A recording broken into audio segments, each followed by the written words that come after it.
The United States federal government should ban all testing that requires the use of animals. Testing that requires the use of animals is neither morally sound nor scientifically necessary. This debate should be evaluated on the net moral impacts and coherence and logic of arguments.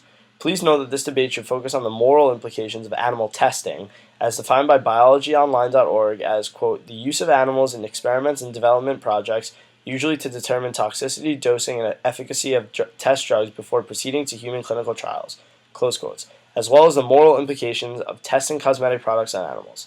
I'll begin my argument for the banning of testing of animals by delving into the moral problems of the use of animals as mere objects.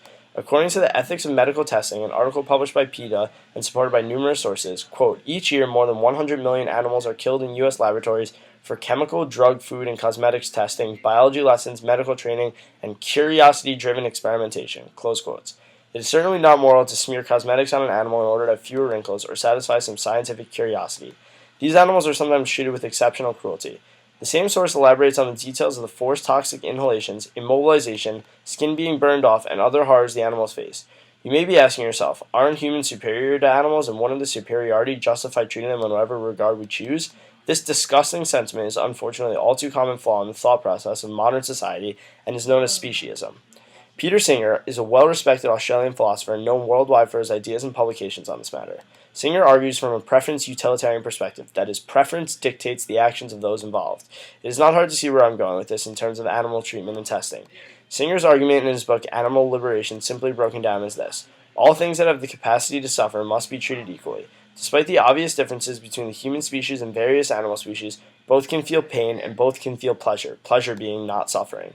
In the same book, Singer writes, quote, racists violate the principle of equality by giving greater weight to the interests of members of their own race when there is a clash between their interests and the interests of those of another race.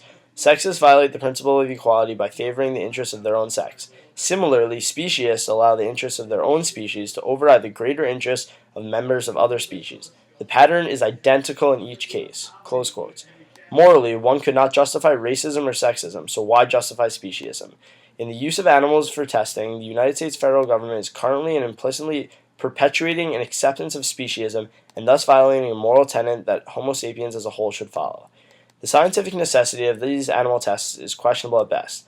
The Medical Research Modernization Committee, a non-for-profit comprised of MDs, PhDs, and other science professionals, recommends epidemiology, or human population studies, and is quoted in saying, quote, in contrast to artificial animal model conditions that generally differ in causes and mechanisms from human conditions, human population studies have been very fruitful, close quotes. The study then goes on to cite specifics on coronary heart disease risk factors and human trial success. The link is provided in my citations. Even if there are problems with finding consenting human populations, incentives could be offered to entice consensual human trials. Humans with terminal illness, such as those with AIDS or cancer, who have been deemed incurable by consensus of modern medicine, would be perfect models for new drug testing for their illness. They could only gain time in life from new drugs, and the last portion of their lives could be dedicated to the bettering and furthering of science. Other great alternatives to animal testing include, but are not limited to, in vitro testing on artificial or cloned organ systems and human embryonic stem cell testing, both from harvested embryos and from coaxing somatic cells back into pluripotency. Advances in computing technology now also allow the computer models to accurately predict biological events. Furthermore, fungi such as C. elegans can serve as metabolic models in place of animals. Plenty of superior alternatives exist to animal testing in respect to both morality and scientific weight. The federal government should be the agent responsible for placing the ban because it's far more powerful than the individual states. The strong legislation from the federal government will make it a federal offense for states, corporations, universities, or individuals within the United States to use animal testing. If the states or other agencies were to implement a ban on testing, the process would intrinsically have inconsistencies, as multiple agencies would allow loopholes and other problems to occur.